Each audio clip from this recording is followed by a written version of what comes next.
이 가정의 달 이제 우리가 네 번째 주를 맞이하면서 도대체 가정이 하나님이 어떠한 가정을 꾸리기를 원하실까라는 그런 생각을 가지면서 말씀을 준비를 했습니다. 그래서 뭐 행복한 가정, 뭐 성공하는 가정, 뭐 여러 가지 가정이 있겠지만 말씀을 쭉 묵상하다 보니까 하나님이 정말 원하시는 가정은 의로운 가정이다 하는 것을 제가 말씀 가운데 이제 깨닫게 되었습니다. 오늘 이 신명기는 여러분 잘 알다시피 이제 이스라엘 백성들이 40년간 광야를 다 거치고 이제 가나안 복지를 지나가기 전에 에돔 광야에서 이제 그 모세가 자기는 가지 못할 그 가나안 복지를 향해서 가는 이 후배들 후손들에게 마지막 고별 연설에 가까운 겁니다. 근데 이제 우리가 신명기라고 하는 말 뜻은 영어로는 듀트로노미인데 듀트로노미라는 듀라는 것은 두 번째란 뜻입니다. 여러분 듀엣이라든지 그 듀의 그 두 번째란 뜻이에요. 그러니까 말씀 즉 계명이 두 번째 계명이라는 뜻인데 다시 얘기하면 반복되는 말씀이라는 뜻도 가지고 있어요. 그건 뭐냐면 이미 40년 광야를 가면서 그 40년 동안에 다 광야에서 패역해서 사라진 죽은 모든 세대들을 위해서 모세가 이미 다 하나님의 말씀을 다 증거했어요. 호렙산에서 시내산에서 받은 하나님의 십계명을 통해서 하나님이 여러 가지 규례와 법도와 명령을 다 이스라엘 백성들에게 전했습니다. 그런데 이스라엘 백성들은 40년 동안 하나님을 여전히 믿지 못하고 불신과 의혹과 불만 가운데 있어서 그 세대의 사람들은 전부 다 하나님이 장사 지내게 하시고 이제 그 후손들이 이제 가나안 복지로 들어가긴 물론 여호수아와 갈렙을 제외하고는 모든 지금 이 모세의 설교를 듣는 사람들은 그 선조들에게 했던 그 설교를 이제 세상을 떠나는 하나님께 가는 모세로부터 두 번째 명령을 받기 때문에 이 제목 자체가 이제 신명기라는 말씀입니다. 이 신명기의 핵심은 아까 제가 예배드릴 시초에 봉독했던 그 말씀이에요. 쉐마의 말씀입니다. 이스라엘아 들으라. 쉐마 이스라엘. 이것은 이스라엘 백성들이 너의 선조들처럼 패역해서 다시 이 광야에서 매장되지 아니하고 하나님이 약속한 이 이스라엘 너희들이 가야 될 가나안 복지를 가기 위해서 이제 내 명령을 잘 들으라고 정말 피토하는 심정으로 그 이스라엘 백성들에게 한 설교가 바로 이 신명기의 말씀입니다. 신명기 3장, 지금 6장 우리가 시간이 없어서 다 읽지 못했지만 3절과 4절을 보면 이 모세가 반복해서 얘기합니다. 이스라엘아 들으라, 이스라엘아 들으라. 3절 말씀 볼까요? 신명기 6장 3절에 이스라엘아 듣고 삼가 그것을 행하라. 한 번 얘기해서 안 됩니다. 4절에 다시 얘기합니다. 이스라엘아 들으라. 우리 하나님 여호와는 오직 유일한 여호와시. 정말 피토하는 심정으로 얘기하는 거예요. 왜? 그 부모들에게 그렇게 간절하게 하고 그 부모들은 수많은 이적들과 기적과 표적들을 다 봤어요. 마라의 쓴물에서 단물이 나게 하시고 홍해를 건너게 하시고 또 그 불뱀이 왔을 때 불뱀에서 낫게 하시고 목마를 때 물을 마시게 하시고 배고플 때 만나를 오시고 또 씹을 걸 달라 그래서 또 메추라기까지 주신 하나님의 모든 이적과 불기둥과 구름기둥과 모든 이적 사람 정말 상상할 수 없는 초자연적인 이적과 기적과 표적을 다 보여줬지만 이 패역한 이스라엘 백성들은 결국은 다 광야에서 다 죽을 수밖에 없었어요. 그러니까 이 모세는 정말 이 신명기 두 번째 세대에게 하는 이 부탁의 설교 마지막 고별 설교는 자기의 온 생명 마지막 가는 온 힘을 다해서 울부짖었던 말씀이라고 볼 수 있어요. 근데 오늘 우리가 봉독한 그 말씀의 그 핵심은 뭐냐면 너희들이 의로운 사람이 되라는 거예요. 근데 의로운 사람이 개인이 되는 것이 아니라 가족 단위로 얘기를 하고 있어요. 그럼 도대체 의로운 가족은 어떠한 가족인가? 우리 말씀을 통해서 알아보면 제일 먼저 의로운 가족은 말씀 안에 서는 가족입니다. 이 모세가 계속 강조하고 있어요. 이스라엘아 들으라. 이 쉐마의 말씀은 먼저 들어야 돼요. 우리가 말씀을 듣지 않고는 믿을 수가 없죠. 로마서 10장 14절 여러분, 그런즉 그들이 믿지 아니하는 일을 어찌 부르리요? 그 앞에 무슨 말이 나옵니까? 여호와의 이름을 부르는 자는 구원을 받으리라. 그런데 여호와의 이름, 하나님의 이름을 알지 못하는 사람은 어떻게 구원을 받을 수 있겠느냐?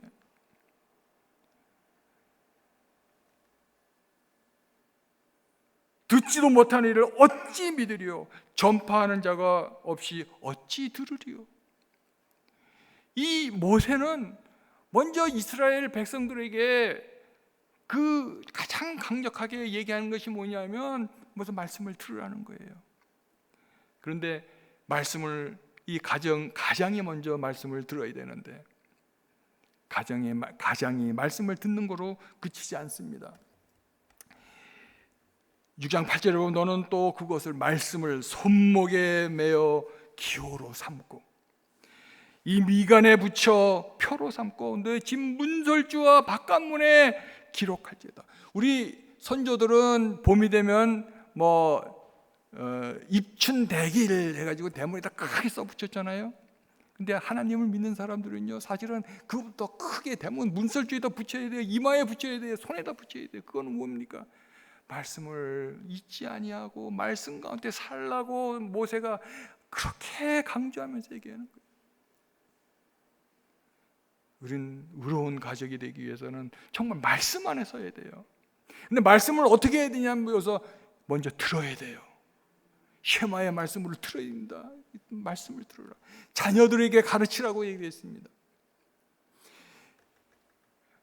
근데 사실 저도 이렇게 돌이켜 보면 우리 아이들 벌써 다 성인이 돼서 어른이 됐지만 어렸을 때 그저 제가 잘한 것이 하나 있다면 그거예요. 제가 매일같이 자기 전에 반드시 아이들을 눕히고 제가 말씀을 전하고 또 옛날 얘기도 해주면서 꼭 기도하고 굿나잇 키스하고 잔 게 거의 하루도 빼지 않고 맨날 했어요. 유학 시절에 어렸을 때도 했고 언제까지 했냐면 고등학교 애들 이제 대학교 돼서 가는 고등학교 때까지 내가 굿나잇 키스를 했었어요. 사내 녀석한테. 그랬더니 그 둘째 녀석 큰 애는 아직 그랬지만 둘째가 결혼해가지고 이제 8월달에 돌인데 우리가 이제 매주 이 온라인으로 줌으로 통화를 합니다. 이제 우리 며느리가 미국에서 어떻게 보면 매주 이렇게 통화하는 게 좀 거북할 텐데 그래도 매주 이렇게 또 화장도 하고 애를 옷도 입히고 얼마나 번잡하겠어요. 우리는 아침 9시에 하지만 걔 시간은 저녁 8시니까 애가 어떨 땐 잘 때도 있고 또 자다가 깰 때도 있고 좀 분주하잖아요. 그런데 또 시아버지 시어머니한테 보인다고 다 화장하고 애 옷 갈아입히고 막 그래요. 제가 하는 일은 뭐냐면 이렇게 여러 가지 얘기하다 마지막에 꼭 제가 말씀을 그 어린애 알아듣지도 못하는 애에게 물론 그 가족 전체되겠지만 매번 제가 말씀을 읽어줘요. 쉐마 이스라엘, 쉐마 우리 허 패밀리, 네 복음을 들으라. 제가 요즘에 이제 그 은퇴를 했지만 계속 강의도 하고 있고 또 웬만큼 이제 요새 건강이 좋다고 또 우리 부총장님이 우리 한동대 내에서 하는 공동체 성경 읽기라는 게 있어요. 공동체 성경 읽기는 뭐냐면요, 말씀을 성경 전체를 우리가 이제 우리 일독 했지 않습니까? 제 성경도 보면 일독 기념이에요.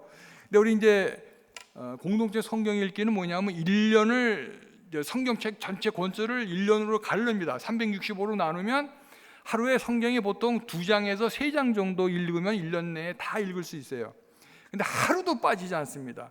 1월 1일부터 시작해갖고 31일 크리스마스, 휴일 전부 다 상관없이 매일같이 말씀을 읽어요. 말씀만 읽는 게 아니라 말씀을 듣습니다. 먼저 공동체, 여러분도 유튜브에 들어가서 공동체 성경 읽기를 치면 매일매일 그게 올라옵니다. 구독 누르시면 매일매일 올라오는데 그 성경이 이제 뭐 지금은 역대 상 이제 가고 있는데 2장 내지 3장이 계속 나와요. 먼저 그 말씀을 듣습니다. 옛날에는 왜 쉐마 이스라엘이었냐면 옛날에는 책이 없었기 때문에, 성경책이 거의 없었기 때문에 전부 다 누군가 한 사람이 말씀을 읽으면 나머지는 듣는 거예요. 그렇기 때문에 이 모세도 그 시대에는 더욱더 말할 것도 없죠. 그러니까 뭐 성경을 읽는 이전에 성경을 듣는 거, 말씀을 듣는 거죠. 아까 여기도 보면은 듣지 못해, 그 이름을 듣지 못했는데 어찌 믿겠느냐.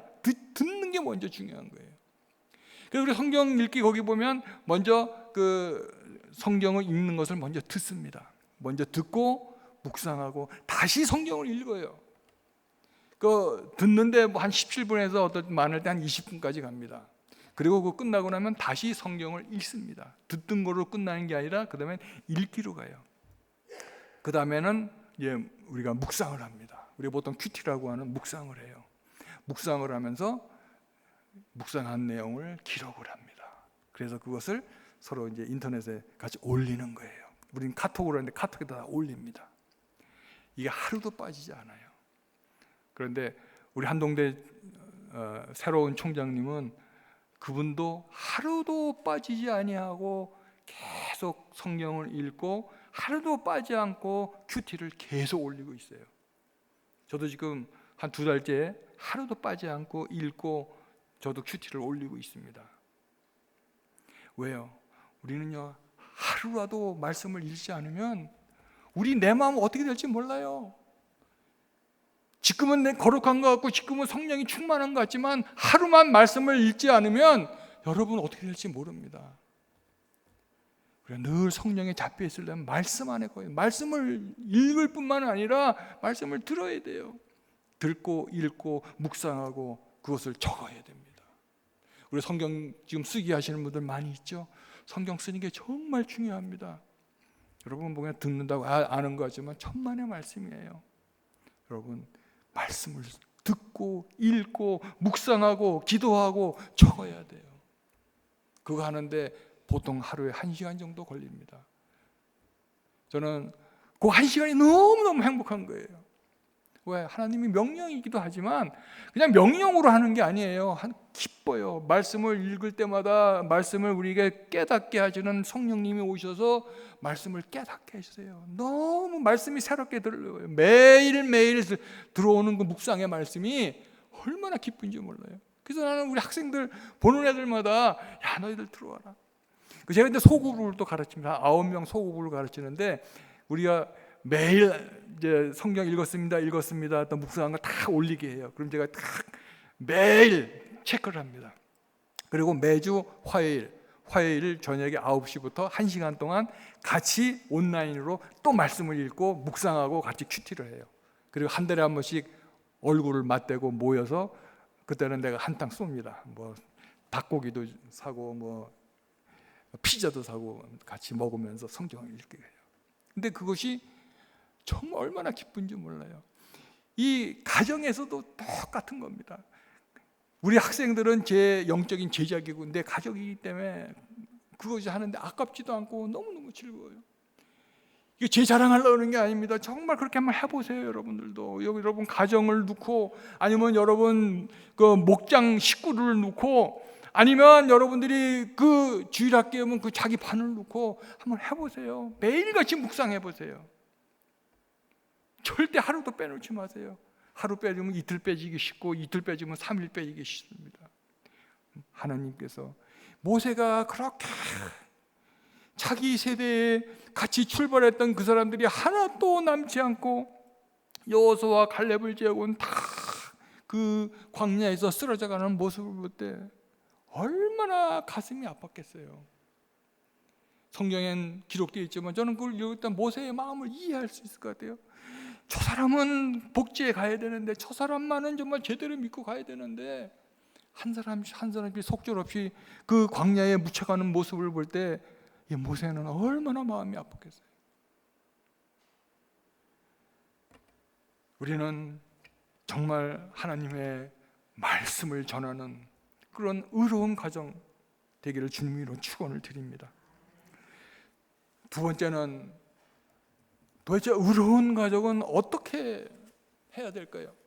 우리가 아까 보니까 처음에 우리가 봉독한 말씀에 보면 20절에 보면 이런 말씀이 나옵니다. 후일에 나중에 내 아들이 내게 묻기를, 처음에 지금 여호와의 말씀을 다 가르친 거예요, 제자들한테. 그렇죠? 쉐마 이스라엘아 들으라, 다 가르치라 해서 가르쳤습니다. 손에다가 이마에다가 문지방에다가 해서 말씀을 가르쳤어요. 그랬더니 그 아들이 물어봅니다. 20절, 후일에 내 아들이 내게 묻기를 우리 하나님 여호와께서 명령하신 증거와 규례와 법도가 무슨 뜻이냐 하거든. 자, 그래서 상당히 중요한 말씀입니다. 우리가 일방적으로 말씀을 가르치는 것만으로 끝나서는 안 돼요. 아까 제가 우리 아이들 같이 쉐어링하고 큐티하면서 서로 나누게 합니다. 쉐어링이 얼마나 중요한지 몰라요. 우리가 말씀을 그냥 선포하는 것으로만 끝나면 안 돼요. 아이들이 말씀을 들은 것만으로 끝나면 안 됩니다. 다 잊어버려요. 말씀을 같이 나눠야 돼요.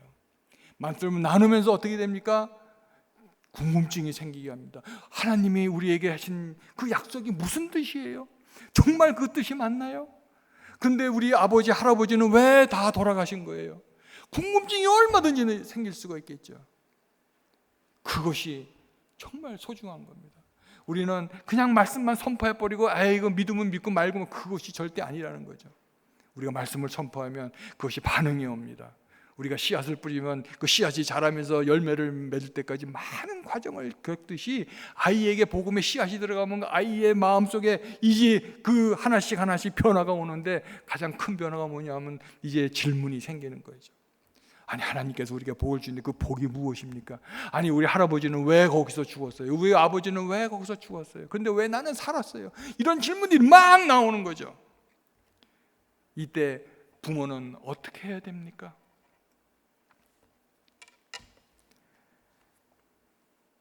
우리가 보면은 이 모세가 그 부모들에게 가르치는 말이 있습니다. 뭐냐 하면요, 21절에 이렇게 가르치라고 돼 있어요. 너는 내 아들에게 이르기를 우리가 옛적에 애굽에서 바로의 종이 되었더니, 하나님이 주관하신 하나님의 역사, 기독교적 세계관을 자식들에게 가르치라는 겁니다. 우리는 바로의 종노릇을 했었어. 그런데 하나님께서는 우리의 신음소리를 듣고 우리를 구해 주셨어. 그뿐만이 아니야.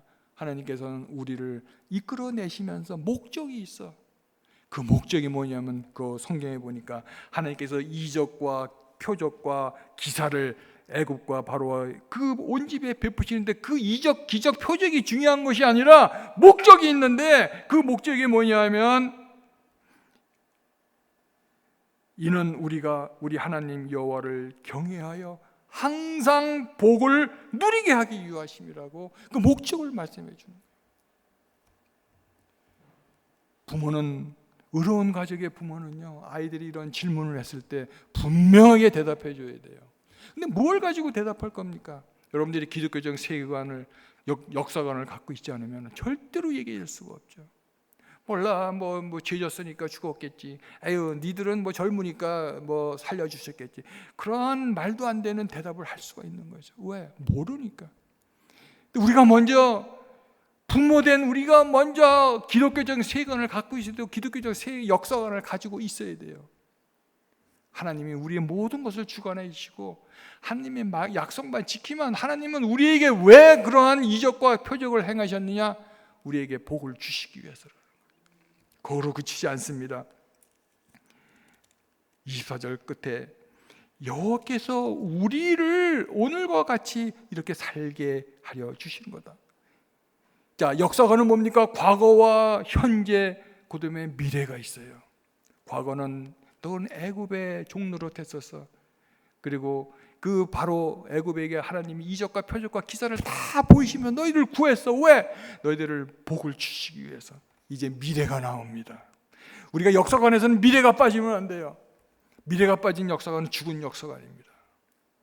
우리가 기독교 세계관에서요, 우리가 미래가 빠진 그러한 세계관을 갖고 있는 사람은 그 죽은 세계관이에요. 뭐라고 얘기합니까? 마지막 25절에 우리 하나님 여호와 앞에서 삶과 그 규율을 지키면 그것이 곧 우리의 의로움이라. 이 의로움이란 말을 마지막에 쓰고 있어요. 이 모세는 우리에게 의로운 가족이 되기를 간절히 축원한 거예요.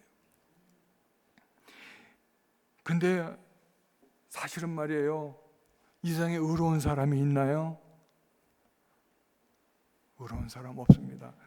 성경에 보면 욥도 의로운 사람이라고, 또 노아도 의로운 사람이라고, 여러 사람이 의롭다고 이야기를 하고 있지만, 그러나 성경에 보면 정말 의로운 사람은 아무도 없다고. 로마서 3장 10절에 보면 기록된 바 의인은 없나니 하나도 없으며, 이제는 율법 외에 하나님의 한 의가 나타났으니, 옛날에 이스라엘 백성들은 그 율법을 지켜야만 의로운 사람이라고 얘기를 했어요. 그런데 이 바울은 이렇게 합니다. 율법 외에 하나님의 한 의가 나타났으니 율법과 선지자에게 증거를 받은 것이라. 곧 예수 그리스도를 믿음으로 말미암아 모든 믿는 자에게 미치는 하나님의 의인이 하나님의 의를 받으라고 얘기를 하고 있어요. 22절은 모든 사람이 죄를 범하였음에 하나님의 영광에 이르지 못하더니, 24절에는 그러므로 이는 하나님께서 길이 참으시는 중에 지은 죄를 간구하심으로, 보지 않으심으로 자기의 의로우심을 우리에게 전가해 주셨다고 얘기하고, 그러니까 우리는 아무도 의로울 수가 없어요. 우리는 다 죄인이기 때문에. 그러나 한 의가 있으니 예수 그리스도께서 그 의로 그를 믿는 자들에게 의를 나눠주셨다. 그러니까 우리는 이신칭의예요. 우리는 믿음으로 우리가 의롭다함을 받는 거죠. 의롭지 않고는 우리가 하늘나라에 갈 수가 없어요. 근데 우리가 선한 일을 해서, 착한 일을 해서, 구제를 많이 해서 우리가 의롭다 하는 것이 아니라는 거죠. 행동으로 의로운 것이 아니라 믿음으로 우리가 의롭다 하는. 그러니까 우리의 의로운 가정은 믿음의 가정이 되어야 돼요. 아까 말씀을 묵상하고 말씀대로 살며, 또 우리가 믿음 가운데 사는 그것이 정말 하나님이 사랑하는 그 믿음의 가정이라는 거죠. 의로운 가정이죠. 우리가 또한 의로운 가정은요, 그 교회가 되어야 돼요. 무슨 말씀이냐면요, 우리가 가정이 교회예요. 옛날엔 전부 다 교회가, 초대교회는 전부 다 가정교회로 시작했습니다. 뭐 어느 날 갑자기 교회 세워가지고 세운 교회는 하나도 없어요. 전부 다 가정교회로 시작합니다. 뭐 5명, 10명 모여서 가정교회로 시작돼서 그것이 조금씩 커져가면서 고린도 교회가 되고, 에베소 교회가 되고, 갈라디아 교회가 되고, 교회들이 로마 교회가 된 거죠. 마태복음 1장 18절에 보면 예수님께서 태어나실 때 그 의인이 나오는데, 그 의인이 침례 요한의 부모를 의인이라고 칭하고 있어요. 뭐라고 적혀 있냐면요,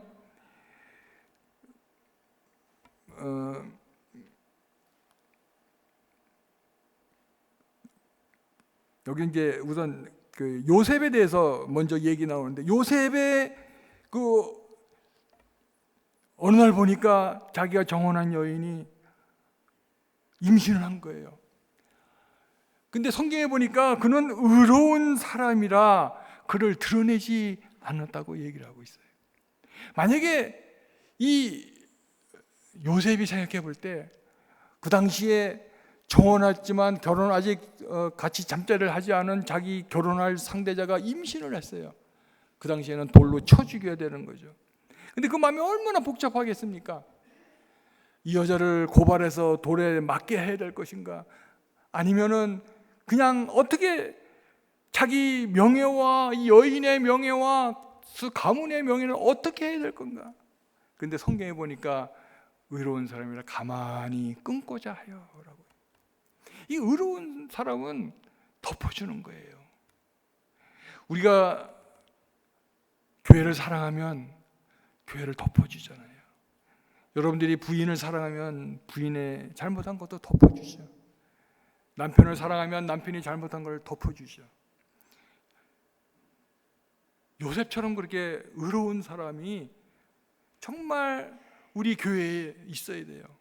그러니까 의로운 가정은요, 덮어주고 용서하고 또 받아주는 거예요. 있는 그대로 사랑하는 그것이 의로운 가정이에요. 여러분들이 서로 이렇게 흠을 한번 잡기 시작을 해보십시오. 그 가정은 풍지박살납니다. 저는 원래 전공이 영문학자지만요, 원래 그 영문학 중에서 셰익스피어를 전공했어요. 셰익스피어 중에서 뭘 했냐면 셰익스피어 작품을 비평하는 비평학자예요. 그러니까 셰익스피어가 훌륭한 작가지만 어느 작품에 뭐가 잘못되고 뭐가 좀 부족하고 또 뭐는 잘 됐다는 것을 이게 골라내는 그런 박사예요.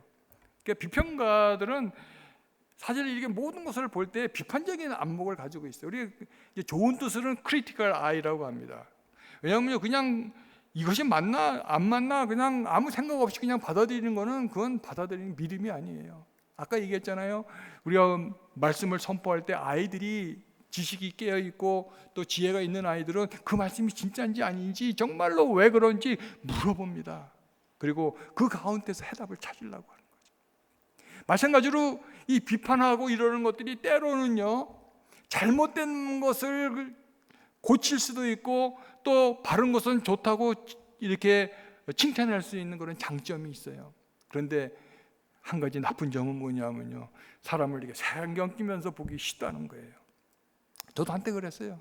제가 젊었을 때 우리 집사람은 제 눈이 무진장 매섭다고 그랬어요. 그래서 사람을 볼 때 저는 딱 그냥 판단해 버리는 거예요. 정죄하기 쉬웠어요. 저는 뭐 착한 사람과 나쁜 사람, 믿는 자와 믿지 않는 자, 구원받은 자와 구원받지 않는 자 아주 그냥 한눈으로 딱 보면 눈에 막 들어왔었어요. 그 교만이었죠. 그러니까 눈이 날카로워지고 그냥 표정이 날카로워졌어요. 그러니까 옳고 그른 거는 잘 구분할 수 있는데 그 안에 하나님의 뜻이 무엇인지를 제대로 제가 찾지를 못했어요. 하나님은요, 그 죽어가는 아니면 그 예수님 십자가 옆에 있던 강도도 이제 죽을 수밖에 없는 강도지만 마지막 순간에 회개할 때 하나님이 살려주시고 구원해 주셨잖아요. 우리가 그것을 놓치면 안 되는 거예요.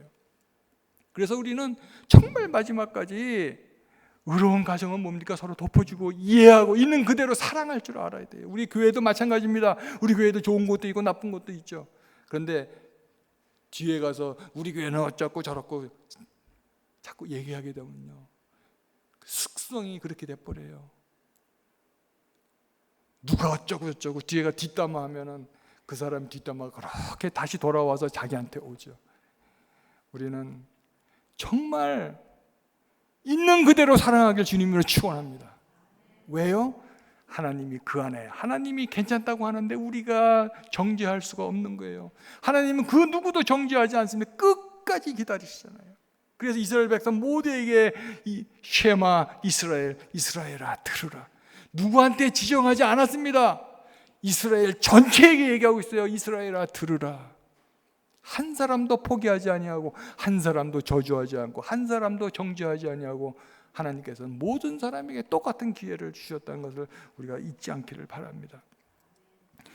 우리 가정생활, 우리 의로운 가정은 아까 자녀 교육 정말 중요하잖아요. 또 이 부부의 생활도 정말 중요합니다.